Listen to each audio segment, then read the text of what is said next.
Pria ini bernama Peter. Dia adalah anak seorang pendeta miskin di desa kecil negara Denmark.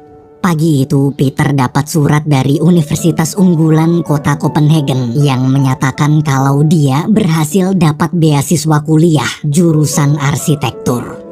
Agar lebih dekat dengan kampus, Peter memutuskan untuk pindah ke kota Copenhagen. Waktu mau pamit pergi, sang ayah memberikan sebuah jam sambil menasehati. Selama sekolah, Peter harus punya pendirian dan jangan sampai terbawa pergaulan orang-orang kaya di Copenhagen. Ayah berkata, jadi kaya itu boleh, tapi jangan sampai serakah. Mendengar nasihat ayahnya itu, dengan sombong, Peter malah menjawab, dia tak peduli. Walaupun harus serakah, pokoknya dia ingin jadi kaya karena dia sudah muak dari dulu selalu hidup miskin. Sang ayah yang kesal pun langsung menampar dan mengusir Peter dari rumah. Beberapa waktu kemudian, setelah menempuh perjalanan panjang, Peter akhirnya sampai. Di kota Copenhagen, Peter menyewa apartemen kecil di daerah pemukiman orang miskin. Untuk membayar sewa apartemen dan memenuhi kebutuhannya sehari-hari, Peter pun melamar kerja di restoran mewah sebagai tukang cuci piring. Sore hari, waktu sedang bekerja, ada pelayan wanita tersenyum sambil memandanginya. Melihat itu, Peter sadar pasti si pelayan suka sama dia. Selesai kerja, Peter mencoba mendekati dan mengajaknya pulang bareng. Berminggu-minggu berlalu, Peter mulai menguasai pelajaran di kampus. Setiap hari setelah pulang kuliah, Peter selalu fokus membuat rancangan besarnya, yaitu rancangan pembangkit listrik tenaga angin. Peter yakin suatu saat nanti dia pasti bisa mewujudkan rancangannya itu. Suatu sore sepulang kerja, Peter iseng makan di restoran lain.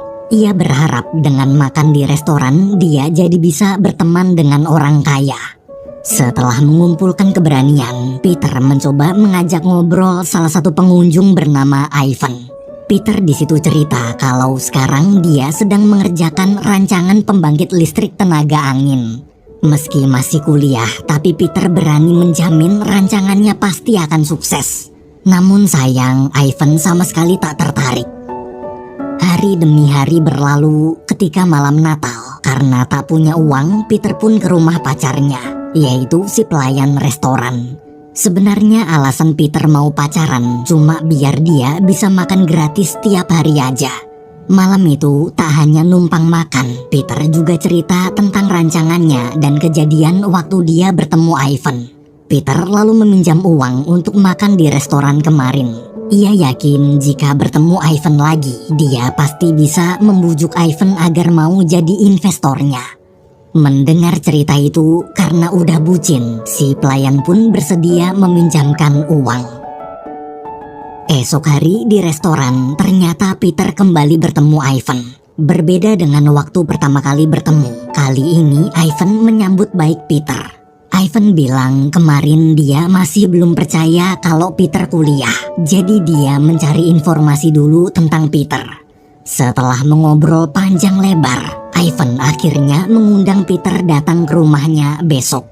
Ivan mengatakan jika ayahnya mendengar ide brilian Peter, mungkin dia juga mau bergabung jadi investor.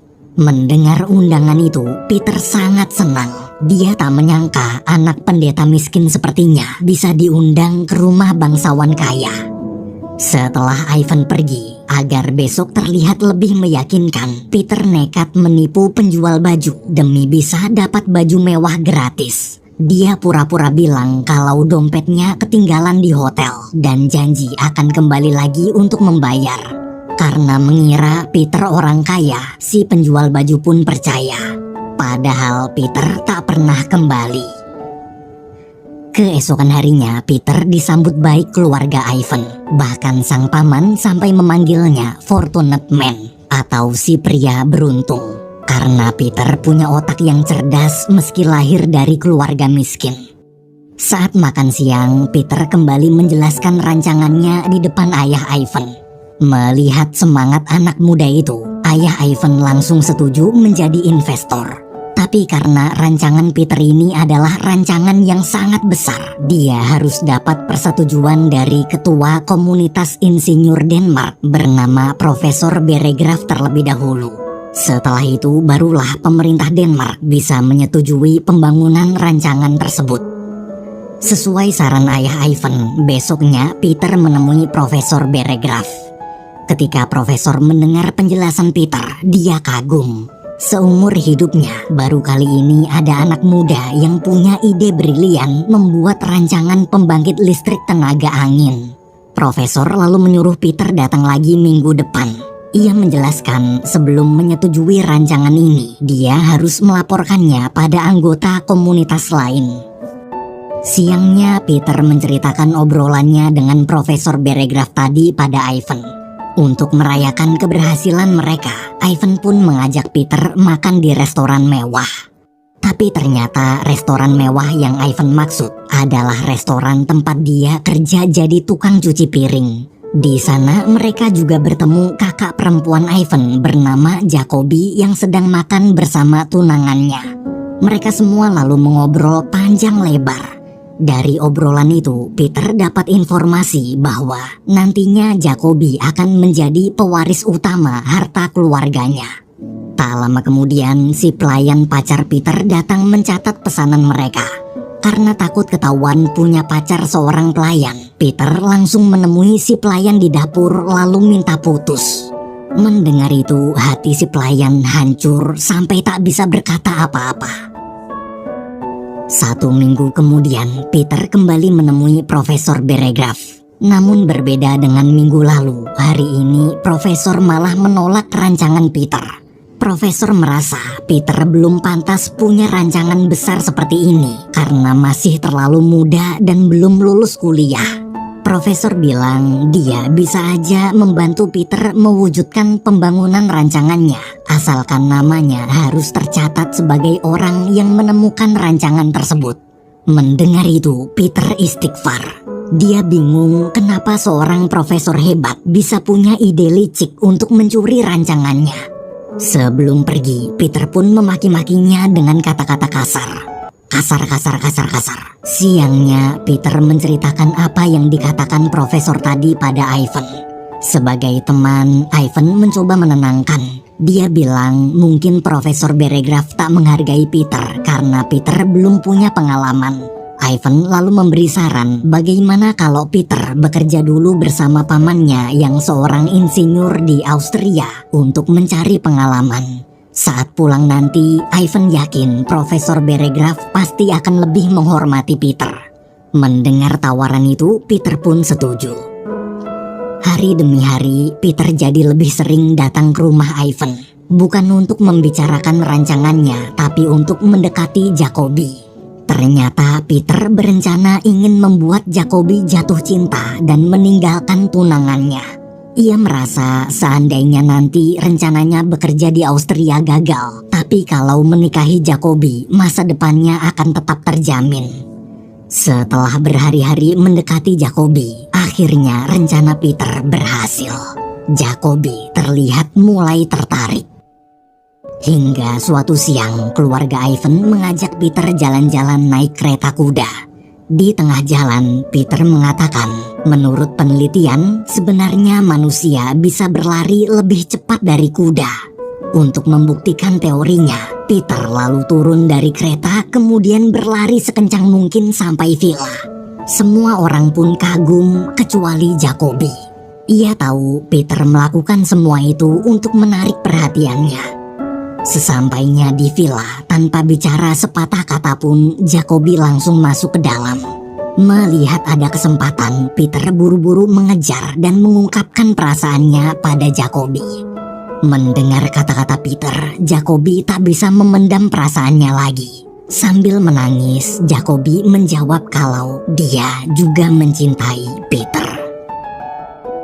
Berbulan-bulan berlalu, kini Peter telah bekerja di Austria bersama paman Ivan. Hampir setiap hari, Peter menerima surat cinta dari Jacobi. Semenjak kejadian di villa waktu itu, Jacobi membatalkan pertunangannya dan memilih menjalin hubungan dengan Peter. Namun karena dari awal Peter memang tak sungguh-sungguh menyukai Jacobi, jadi dia tak pernah membalas surat-surat cinta itu. 1 bulan kemudian, Peter akhirnya kembali ke Copenhagen dan bertunangan dengan Jacobi. Di pesta pertunangan, ayah Jacobi memberitahu kalau teman-teman bisnisnya ingin mendengarkan rancangan Peter. Jika merasa rancangan itu bagus, maka mereka semua akan ikut berinvestasi juga. Peter pun sangat senang. Sebentar lagi mimpinya jadi orang kaya akan segera terwujud. Siangnya ketika pulang, pemilik apartemen memberikan surat dari ibu Peter. Di surat itu tertulis kalau sekarang ibu Peter tinggal di dekat apartemennya. Peter di situ kaget. Ia lalu bergegas menemui ibunya. Saat bertemu, sang ibu memberitahu bahwa beberapa bulan lalu ayah Peter telah meninggal dunia. Ibu terpaksa pindah karena rumah di desa yang selama ini mereka tempati sekarang sudah ditempati pendeta baru lain. Ibu kemudian memberikan jam tangan yang dulu pernah ayah Peter berikan. Sama seperti sang ayah, ibu juga menasihati agar Peter jangan jadi orang kaya yang serakah. Dari penampilannya sekarang, ibu tahu Peter telah berubah jadi pria ambisius yang akan melakukan segala cara demi bisa sukses. Mendengar itu, Peter jengkel. Ia tak suka ibunya ikut campur masalah hidupnya. Tanpa mengatakan apapun, Peter meninggalkan jam pemberian sang ayah, lalu pergi dari sana. Keesokan paginya di kantor, dengan percaya diri, Peter mulai menjelaskan rancangannya di depan teman-teman ayah Jacobi. Ia tak peduli apa yang dibilang ibunya kemarin. Bagi Peter, keberhasilan rancangannya sekarang jauh lebih penting. Saat mendengar rancangan Peter, semua orang begitu kagum dan bersedia berinvestasi. Namun dengan syarat, Peter harus minta maaf pada Profesor Beregraf terlebih dahulu. Tak lama kemudian, Profesor Beregraf datang. Melihat wajah orang yang hampir mengambil idenya, Peter kesal. Ia tak menyangka orang-orang di sini lebih memilih membela Profesor licik itu. Dengan tegas, Peter menolak minta maaf dan memilih pergi membawa semua ide-idenya. Siang hari, Peter curhat ke Jacobi tentang masalah di kantor ayahnya tadi pagi. Namun bukannya menenangkan, Jacobi malah ikut menyuruh Peter minta maaf. Jacobi bilang mungkin sekarang harga diri Peter masih tinggi, tapi memang seperti inilah kehidupan para orang kaya. Orang yang status sosialnya masih rendah harus minta maaf pada orang berstatus sosial lebih tinggi, walaupun dia tak salah. Bila Peter melawan, dia justru akan dikucilkan orang kaya lain. Peter pun terdiam. Beberapa hari kemudian, Peter pergi menemui kakaknya. Kakak Peter ini adalah seorang pendeta di pinggir kota Copenhagen. Dia ke sana karena kakaknya mengirim surat dan memintanya datang. Kakak Peter memberitahu kemarin ibu mereka baru aja meninggal dunia. Kakak juga memberikan surat dan paket untuk Peter dari sang ibu. Mendengar berita itu, Peter kaget. Meski selama ini dia terlihat tak menyukai keluarganya, namun jauh di lubuk hati, Peter sangat menyayangi orang tuanya. Kakak Peter lalu menjelaskan besok jenazah ibu akan dimakamkan di desa tempat tinggalnya dulu. Kalau Peter tak sibuk, kakak ingin adiknya itulah yang mengantarkan jenazah ibu mereka. Malamnya di kamar, Peter terus memikirkan permintaan kakaknya. Hati Peter bimbang. Selama hidup di Copenhagen, dia terus melangkah maju tanpa rasa ragu sama sekali. Tapi kali ini perasaannya seperti kacau. Peter kemudian membaca surat dari ibunya. Di surat itu, sang ibu berpesan agar Peter kembali menjadi anak penurut yang taat beribadah seperti dulu. Ibu tak ingin keserakahan yang hanya sesaat menghancurkan hidup anaknya di masa depan nanti. Membaca surat itu, Peter pun tertampar. Dia akhirnya sadar dia telah menjadi pria brengsek yang memanfaatkan banyak orang demi kepentingannya sendiri. Setelah semalaman merenung, besoknya Peter memutuskan meluangkan waktu untuk mengantarkan jenazah sang ibu. Di kapal, ketika Peter membuka paket dari ibunya, ternyata paket itu berisi jam pemberian sang ayah. Esok pagi sesampainya di desa, ibu Peter langsung dimakamkan. Selesai pemakaman, Peter mampir ke rumah masa kecilnya dan mengobrol dengan pendeta pengganti almarhum ayahnya.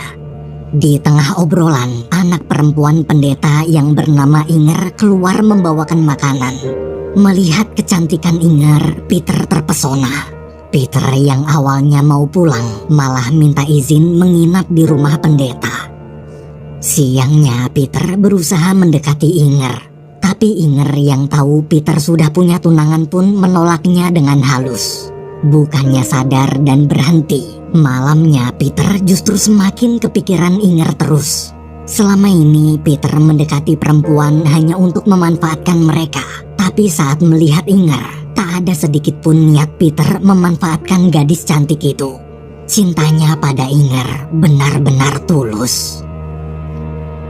Keesokan harinya, waktu kembali ke Copenhagen, Peter menemui Jacobi dan tanpa basa-basi, dia langsung minta putus. Peter jujur, sebenarnya dia tak pernah mencintai Jacobi. Mendengar kalimat itu, hati Jacobi hancur. Sambil menangis, Jacobi memohon agar Peter tak meninggalkannya. Namun usahanya sia-sia. Peter tetap ingin berpisah. 2 hari kemudian, Peter pergi ke kantor salah satu investor teman ayah Jacobi. Dia ke sana untuk menjual rancangannya. Tapi meski rancangannya bagus, si investor menolak karena sekarang Peter bukan tunangan Jacobi lagi. Berhari-hari dia terus berusaha menawarkan ke investor-investor lain, tapi jawaban mereka semua sama. Tanpa status sosial dari keluarga Jacobi, di mata mereka Peter cuma pria miskin, rendahan. Tahun demi tahun berlalu, kini kehidupan Peter berubah 180 derajat. Sekarang dia tinggal di rumah sederhana di desa. Dia juga telah menikah dengan Inger dan punya 3 anak. Tak ada lagi Peter si pria beruntung, yang ada hanyalah Peter si pengangguran. Semenjak putus dari Jacobi, tak ada satu orang pun di kota yang mau menerimanya bekerja. Bahkan jadi tukang cuci piring aja dia ditolak. Orang-orang takut jika mereka menerima Peter, maka semua rekan keluarga Jacobi yang bekerja di pemerintahan akan marah lalu menutup usaha mereka. Selama ini ayah Inger lah yang membiayai kehidupan keluarga Peter dari gajinya mengurus gereja. Hampir setiap hari kerjaan Peter cuma pergi ke gudang, kemudian membuat rancangan-rancangan baru yang tak mungkin dia wujudkan. Suatu malam Peter curhat ke Inger. Dia mulai muak dengan hidupnya. Dulu dia adalah pria beruntung yang bisa mendapatkan segalanya dengan mudah. Tapi sekarang dia seperti benalu yang hanya bisa menyusahkan keluarga. Peter berpesan jika suatu saat nanti Inger bertemu pria yang jauh lebih baik darinya, maka Inger boleh pergi. Melihat keputusasaan suaminya, Inger pun mencoba menenangkan. Esok hari keluarga Peter merayakan ulang tahun anak mereka. Di pesta sederhana itu ada teman masa kecil Inger datang. Melihat perhatian teman Inger ke istrinya, Peter tahu kalau dia pasti menyukai Inger. Namun meski hatinya sakit dan hancur, Peter hanya bisa terdiam. Dia sadar pria itu jauh lebih pantas membahagiakan Inger. Dia punya pekerjaan tetap dan rumah bagus, berbeda dengannya yang cuma seorang pengangguran. Setelah menguatkan hati, Peter pun memutuskan untuk pergi, meninggalkan keluarganya. Di sisi lain, di kota Copenhagen, terlihat Jacobi sedang berfoto bersama anak-anak miskin yatim piatu. Semenjak berpisah dengan Peter, Jacobi memutuskan tak menikah dan ingin menjadi wanita mandiri. Dia sudah menutup hatinya dari pria lain dan membangun sekolah amal untuk anak-anak miskin. Tujuannya membangun sekolah karena dia ingin anak-anak miskin bisa punya pendidikan tinggi, lalu meraih cita-cita mereka setinggi mungkin. Beberapa tahun kemudian, suatu hari saat sedang mengajar, Jacobi dapat surat dari Peter. Di surat itu, Peter memberitahu kalau sekarang dia sedang sakit. Bila tak keberatan, dia ingin sekali bertemu Jacobi. Jacobi yang kasihan pun bergegas pergi menemui Peter. Ketika sampai, Peter langsung memeluk mantan kekasihnya itu sambil terus minta maaf. Dia cerita waktu membaca berita tentang sekolah amal Jacoby di koran, rasa bersalahnya kembali muncul. Ia menyesal dulu pernah licik memanfaatkan Jacoby hanya demi memuluskan rencananya. Padahal Jacoby sudah sangat baik dan mencintainya sepenuh hati. Jika diizinkan, Peter ingin menyumbangkan rancangannya untuk sekolah amal. Peter juga memberikan sedikit uang yang selama ini dia tabung. Ucapan Peter itu membuat Jacoby tersentuh. Dengan tulus, Jacoby berkata kalau dia sudah memaafkan Peter. Setelah Jacoby pergi, Peter merenungkan nasibnya di atas bukit.